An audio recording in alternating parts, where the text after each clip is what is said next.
ದರ್ಶನಾರ್ಥಿಗಳು ಸ್ನೇಹಿತರೆ, ಇತ್ತೀಚಿನ ದಿನಗಳಲ್ಲಿ ಭಾರತೀಯ ಮೂಲ ದರ್ಶನ ಯಾವುದು ಅನ್ನೋ ಬಗ್ಗೆ ಅನೇಕ ಚರ್ಚೆಗಳು ನಡೀತಾ ಇದ್ದಾವೆ. ಬಹುಮುಖ್ಯವಾಗಿ ಭಾರತದಲ್ಲಿ ಇದ್ದಿದ್ದು ವೈದಿಕ ದರ್ಶನ ಮಾತ್ರ, ಉಳಿದ ಎಲ್ಲ ದರ್ಶನಗಳು ವೈದಿಕ ದರ್ಶನದ ಕವಲುಗಳು ಅಂತ ವಾದಿಸುವ ಒಂದು ಹುಸಿ ಪ್ರಯತ್ನ ನಿರಂತರವಾಗಿ ನಡೀತಾ ಇರೋದನ್ನ ನಾವು ನೋಡ್ತಾ ಇದ್ದೇವೆ. ಹಾಗೆ ನಾವು ದೃಶ್ಯ ಮಾಧ್ಯಮಗಳನ್ನು ನೋಡಿದಾಗ ಭಾರತದ ಎಲ್ಲ ಭಾಷೆಗಳಲ್ಲಿ, ವಿಶೇಷವಾಗಿ ಕನ್ನಡದಲ್ಲೂ ಕೂಡ ಇದು ಒಂದು ಸುಳ್ಳಿನ ಅಭಿಯಾನವಾಗಿ ದೃಶ್ಯ ಮಾಧ್ಯಮಗಳನ್ನ ಬಲಪಂಥೀಯರು ಬಳಸಿಕೊಳ್ಳೋದನ್ನ ನಾವು ಇತ್ತೀಚೆಗೆ ನೋಡ್ತಾ ಇದ್ದೇವೆ. ಕನ್ನಡದ ದೃಶ್ಯವಾಹಿನಿಯ ಬಹುತೇಕ ಆಂಕರ್ಗಳು ಅವರು ಸನಾತನ ಧರ್ಮದ ಪ್ರತಿನಿಧಿಗಳಂತೆ, ಒಂದು ರಾಜಕೀಯ ಪಕ್ಷದ ಒಂದು ಸಂಘಟನೆಯ ಪ್ರತಿನಿಧಿಗಳಂತೆ ಮಾತನಾಡೋದನ್ನ ನಾವು ಅನೇಕ ಸಲ ಗಮನಿಸಿದ್ದೇವೆ. ಕನ್ನಡದ ಅಂತಹ ಒಬ್ಬ ಆಂಕರ್, ಆತ ಸನಾತನ ಧರ್ಮಕ್ಕೆ ವಿರುದ್ಧವಾಗಿ ತೊಡೆತಟ್ಟಿ ಹುಟ್ಟಿದ ಇನ್ನೊಂದು ವೈದಿಕ ಧರ್ಮಕ್ಕೆ ಸೇರಿದವನಾಗಿದ್ರೂ ಕೂಡ ರಾಜಕೀಯ ಕಾರಣಕ್ಕಾಗಿ ಆತ ಸನಾತನ ಧರ್ಮದ ಪ್ರತಿನಿಧಿಯಂತೆ ಒಬ್ಬ ಆಂಕರ್ ಆಗಿ ಆತ ವರ್ತಿಸ್ತಾನೆ. ಆತ ತನ್ನ ವಾಹಿನಿಯಲ್ಲಿ ಕೆಲವು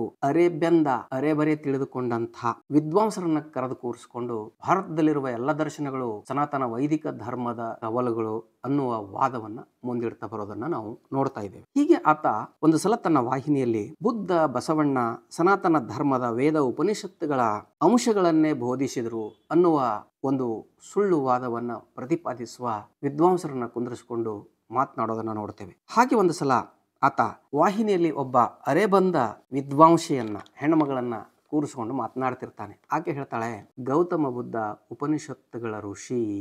ಎಂಥ ದೊಡ್ಡ ಸುಳ್ಳು ಇದು ಅಂದ್ರೆ, ಉಪನಿಷತ್ತುಗಳೇ ಮೊಟ್ಟ ಮೊದಲು ವೈದಿಕ ಧರ್ಮದ ಕವಲುಗಳಲ್ಲ. ಉಪನಿಷತ್ತುಗಳು ಅವೈದಿಕ ಜನರು ಸೃಷ್ಟಿಸಿದಂಥವು. ಆಮೇಲೆ ಅವು ವೈದಿಕೀಕರಣಗೊಂಡವು ಮತ್ತು ಅವುಗಳನ್ನ ವೇದಗಳ ಅಂತಿಮ ಭಾಗ, ಕೊನೆಯ ಭಾಗ ಅಂತ ಸುಳ್ಳನ್ನ ಹೇಳಲಾಯಿತು.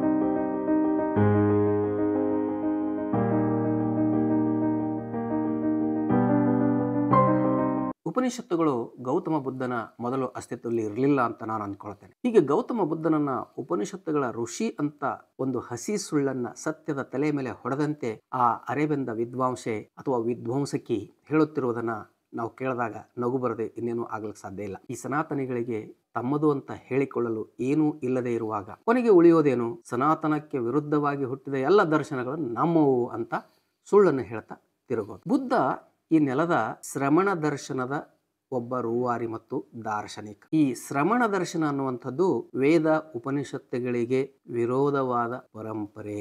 ಏನು ಈ ಶ್ರಮಣ ಅಂದ್ರೆ? ಇದನ್ನ ಶಮನ ಅಂತ ಕೂಡ ಕರೀತಾರೆ. ಇದು ಪಾಪದ ಶಮನ ಅಥವಾ ಪಾಪದ ನಿಗ್ರಹ ಅನ್ನುವ ಒಂದು ಅರ್ಥದಲ್ಲಿ ಪ್ರಯೋಗಿಸಲ್ಪಡುತ್ತದೆ. ಈ ಧಮ್ಮಪದ ಕ್ರಿಸ್ತಪೂರ್ವ 3ನೇ ಶತಮಾನದಲ್ಲಿ ಬರೆದಂತಹ ಧಮ್ಮಪದದ 265ನೇ ಪದ್ಯದಲ್ಲಿ ಈ ರೀತಿ ಹೇಳಲಾಗ್ತದೆ, ಸಮೀತತ್ತ ಪಾಪಾನಂ ಸಮಣೋತಿ ಪೌಚ್ಛತಿ.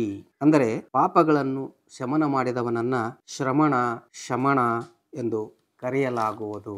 ಇದು ಶ್ರಮಣ ದರ್ಶನ ಮತ್ತು ಶ್ರಮಣ ಧಾರೆಗಳ ಕುರಿತು ಇರತಕ್ಕಂಥ ವ್ಯಾಖ್ಯಾನ. ಬುದ್ಧ ಮತ್ತು ಮಹಾವೀರರ ಪೂರ್ವದಲ್ಲಿಯೇ ಈ ಶ್ರಮಣ ದರ್ಶನ ಭಾರತದಲ್ಲಿ ಅಸ್ತಿತ್ವದಲ್ಲಿ ಇತ್ತು. ಇದು ಕ್ರಿಸ್ತಪೂರ್ವ 6ನೇ ಶತಮಾನಕ್ಕೆ ಮುಂಚೆ ಭಾರತದಲ್ಲಿ ಇದ್ದಂಥ ಶ್ರಮಣ ಪರಂಪರೆ. ಇದರ ಪ್ರಾಚೀನತೆ ಇದು. ಬುದ್ಧ ಮತ್ತು ಮಹಾವೀರ ಇಬ್ಬರಿಗಿಂತಲೂ ಮೊದಲು ಇದ್ದಂಥ ಈ ಶ್ರಮಣ ದರ್ಶನ ಇದು ನಾಸ್ತಿಕ ಪರಂಪರೆ ಮತ್ತು ಆಸ್ತಿಕ ಪರಂಪರೆ ಎರಡನ್ನೂ ಪ್ರಭಾವಿಸಿದಂಥದ್ದು. ವಿದ್ವಾಂಸ ಮಾರ್ಟಿನ್ ವಿಲ್ಸ್ಚೈರ್ ಹೇಳ್ತಾನೆ, ಪಚ್ಚೇಶ ಬುದ್ಧ ಅಥವಾ ಪ್ರತ್ಯೇಕ ಬುದ್ಧ ಹಂತ ಇದು ವೈಯಕ್ತಿಕ ಧ್ಯಾನಿಗಳ ಪರಂಪರೆ ಆ ಕಾಲದಲ್ಲಿ ಇತ್ತು. ಇನ್ನೊಂದು ಸಾವಕ ಹಂತ ಅಥವಾ ಶ್ರಮಕ ಹಂತ ಇದು ಶಿಷ್ಯರ ಪರಂಪರೆಯನ್ನ ಹೊಂದಿರತಕ್ಕಂಥದ್ದು. ಈ ಶ್ರಮಣಧಾರೆಗಳ ಪ್ರಭಾವದಿಂದ ಜೈನ ಮತ್ತು ಬೌದ್ಧ ಧರ್ಮಗಳು ಪ್ರತ್ಯೇಕ ಶಾಖೆಗಳಿಗೆ ಆಮೇಲೆ ಉದಯ ಆಗ್ತವೆ ಅನ್ನುವಂಥ ಮಾತು ಈ ವಿದ್ವಾಂಸ ತನ್ನ ಗ್ರಂಥಗಳಲ್ಲಿ ಹೇಳ್ತಾನೆ.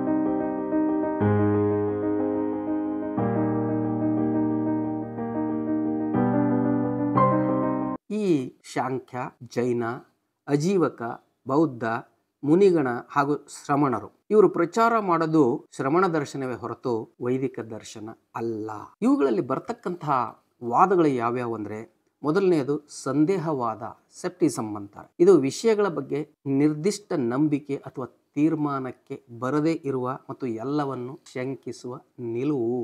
ಇದನ್ನ ನಾವು ಸಂದೇಹವಾದ ಅಂತ ಹೇಳ್ತೇವೆ. ಇವೆಲ್ಲ ಶ್ರಮಣ ಧಾರೆಗಳಲ್ಲಿ ಬರತಕ್ಕಂಥ ವಾದಗಳು. ಇನ್ನು ಭೌತವಾದ. ಈ ಭೌತವಾದ ಮೆಟೀರಿಯಲಿಸಮ್, ಭೌತಿಕ ಜಗತ್ತಿನಲ್ಲಿ ಕಣ್ಣಿಗೆ ಕಾಣುವ ವಸ್ತುಗಳು ಮತ್ತು ಪ್ರಪಂಚದ ಅಸ್ತಿತ್ವದ ಆಧಾರವೇ ಎಲ್ಲ ಸತ್ಯದ ಮೂಲ ಅನ್ನುವ ನಂಬಿಕೆನೇ ಭೌತವಾದ. ಮೂರನೇದು ವಾಸ್ತವವಾದ, ರಿಯಲಿಸಮ್, ಭಾವನೆಗಳನ್ನು ನಿರಾಕರಿಸಿ ವಾಸ್ತವಿಕತೆಯನ್ನು ನಂಬುವಂಥ ವಾದ ಇದು. ನಾಲ್ಕನೇದು ನಿರಾಕರಣವಾದ, ನಿಹಿಲಿಸಮ್ ಅಂತಾರೆ. ಜೀವನದಲ್ಲಿ ಅರ್ಥ, ಮೌಲ್ಯಗಳು ಅಥವಾ ನೈತಿಕ ತತ್ವಗಳು ಅಸ್ತಿತ್ವದಲ್ಲಿ ಇಲ್ಲ ಅಂತ ನಂಬೋದು. ಇನ್ನು ಶಾಶ್ವತವಾದ, ಎಟರ್ನಲಿಸಮ್ ಐದನೇದು. ಇದು ಅಂತ್ಯವಿಲ್ಲ, ಶಾಶ್ವತತೆಯ ಶ್ರದ್ಧೆಯ ನಂಬಿಕೆ, ಜೀವ ಮತ್ತು ಆತ್ಮಗಳಿಗೆ ಸಾವಿಲ್ಲ, ಹೀಗೆ ನಂಬತಕ್ಕಂಥದ್ದು ಶಾಶ್ವತವಾದ.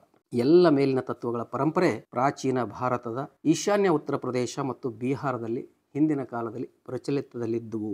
ಹೀಗೆ ಬುದ್ಧ ಈ ನೆಲದ ಶ್ರಮಣ ದರ್ಶನಗಳನ್ನ ಹೇಳದಂಥ ದಾರ್ಶನಿಕನಾಗಿ ಈ ಎಲ್ಲ ವಾದಗಳನ್ನ ಆತ ಅವುಗಳಿಂದ ಪ್ರಭಾವಿತನಾದವು. ಈ ಮೇಲಿನ ಎಲ್ಲ 5 ತತ್ವಗಳು ಪರಂಪರೆ ಪ್ರಾಚೀನ ಭಾರತದ ಎಲ್ಲ ಪ್ರದೇಶಗಳಲ್ಲಿ ಅಸ್ತಿತ್ವದಲ್ಲಿ ಇತ್ತು ಅನ್ನೋದನ್ನು ನಾವು ನೋಡ್ತೇವೆ. ಉಪನಿಷತ್ತುಗಳ ಮೇಲೆ ಮತ್ತು ವೈದಿಕ ಸಾಹಿತ್ಯದ ಮೇಲೆ ಇವುಗಳ ಪ್ರಭಾವ, ಶ್ರಮಣಧಾರೆಗಳ ಪ್ರಭಾವ ಇದೆ ಅನ್ನೋದನ್ನು ಕೂಡ ವಿಶೇಷವಾಗಿ ಉಪನಿಷತ್ತುಗಳ ಮೇಲೆ ನಾವು ನಂಬಲೇಬೇಕು.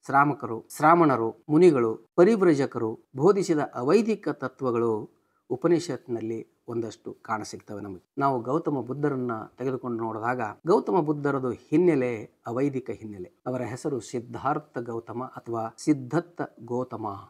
ಇದು ಅವೈದಿಕ ಶಬ್ದವನ್ನು ಪ್ರತಿನಿಧಿಸುವುದು. ಇವರು ಶ್ರಮಣ ದರ್ಶನದ ವಾತಾವರಣದಲ್ಲಿ ಜನಿಸಿದವರು. ಇವರ ಮೊದಲ ಗುರುಗಳು ಮುನಿಗಳಾದಂಥ ಅಲರ್ಕಮಾಲ್ ಮತ್ತು ಉದ್ಧಕ ರಾಮಪುತ್ರ ಅನ್ನೋರು. ಇವರು ಕೂಡ ಶ್ರಮಣ ಮತ್ತು ಶಾಂಖ್ಯ ಪರಂಪರೆಗೆ ಸೇರಿದವರು ಅನ್ನೋದು ಬಹಳ ಮುಖ್ಯವಾದ ವಿಷಯ ಇದು.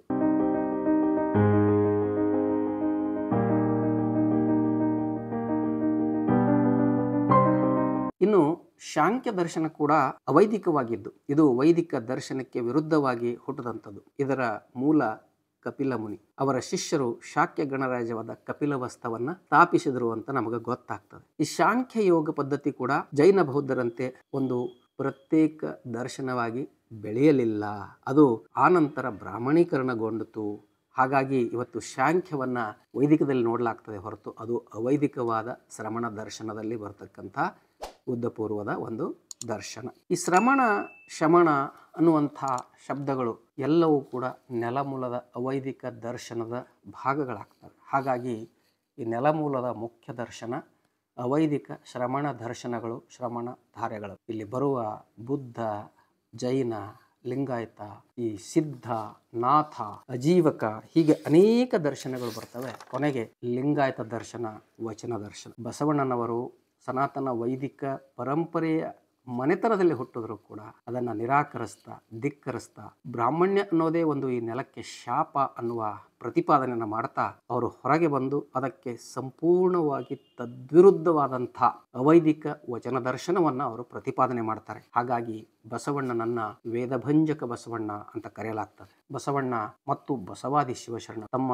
ಇಲ್ಲಿವರೆಗೆ ಲಭ್ಯ ಇರತಕ್ಕಂಥ 22,000 ವಚನಗಳಲ್ಲಿ ಸುಮಾರು ಸಾವಿರಾರು ವಚನಗಳಲ್ಲಿ ಅವರು ವೈದಿಕ ದರ್ಶನಗಳಾದ ವೇದ, ಶಾಸ್ತ್ರ, ಆಗಮ, ಪುರಾಣ, ಉಪನಿಷತ್ತು, ಸ್ಮೃತಿ, ಶ್ರುತಿ ಈ ಎಲ್ಲವುಗಳನ್ನ ಕೇವಲ ನಿರಾಕರಿಸೋದಿಲ್ಲ, ಕೇವಲ ಧಿಕ್ಕರಿಸೋದಿಲ್ಲ, ಅವುಗಳನ್ನ ವಸ್ತುನಿಷ್ಠವಾಗಿ, ತಾರ್ಕಿಕವಾಗಿ ವಿಮರ್ಶಿಸ್ತಾರೆ. ಅವುಗಳಿರತಕ್ಕಂಥ ಪೊಳ್ಳುಗಳನ್ನು ಕೂಡ ಅವರು ಹೊರಗೆ ಹಾಕ್ತಾರೆ. ಉಪನಿಷತ್ತನ್ನು ಕೂಡ ಒಂದು ಹಂತದಲ್ಲಿ ಶರಣರು ಕೇವಲ ಅದರಲ್ಲಿರುವ ಒಳ್ಳೆಯ ಅಂಶಗಳನ್ನು ಮಾತ್ರ ತೆಗೆದುಕೊಂಡು ಉಳಿದವುಗಳಿಗೆ ಸಹಮತವನ್ನು ವ್ಯಕ್ತಪಡಿಸೋದಿಲ್ಲ. ಯಾಕಂದರೆ ಉಪನಿಷತ್ತುಗಳ ರಚನೆಯೇ ಸಂಸ್ಕೃತದಲ್ಲಿ. ಶರಣರು ಈ ಸಂಸ್ಕೃತವನ್ನೇ ಧಿಕ್ಕರಿಸಿದವರು. ಇಲ್ಲಿ ಪ್ರಾದೇಶಿಕ ಭಾಷೆ, ಜನರು ಆಡುವ ಭಾಷೆಗೆ ಬಹಳ ಮಹತ್ವವನ್ನು ಕೊಡ್ತಕ್ಕಂಥ ಶರಣರು ಸಂಸ್ಕೃತ ಜನ್ಯವಾದ ಎಲ್ಲವನ್ನ ಧಿಕ್ಕರಿಸ್ತಾ, ವೇದಜನ್ಯವಾದ ಎಲ್ಲ ದರ್ಶನಗಳನ್ನ, ಎಲ್ಲ ತತ್ವಗಳನ್ನ ಧಿಕ್ಕರಿಸ್ತಾ ಅವೈದಿಕವಾದಂಥ ವಚನ ದರ್ಶನವನ್ನ ನಮಗೆ ಕೊಟ್ಟವರು. ಹಾಗಾಗಿ ವಚನ ದರ್ಶನ ಕೂಡ ಇದು ಶ್ರಮಣಧಾರೆ, ಭಾರತೀಯ ಪ್ರಾಚೀನ ಮೂಲದ ಶ್ರಮಣಗಳಲ್ಲಿ ಬರತಕ್ಕಂಥ ಒಂದು ದರ್ಶನ ಅನ್ನೋದನ್ನ ನಾವು ತಿಳ್ಕೊಳ್ಬೇಕಾಗ್ತದೆ. ಶರಣಾರ್ಥಿ.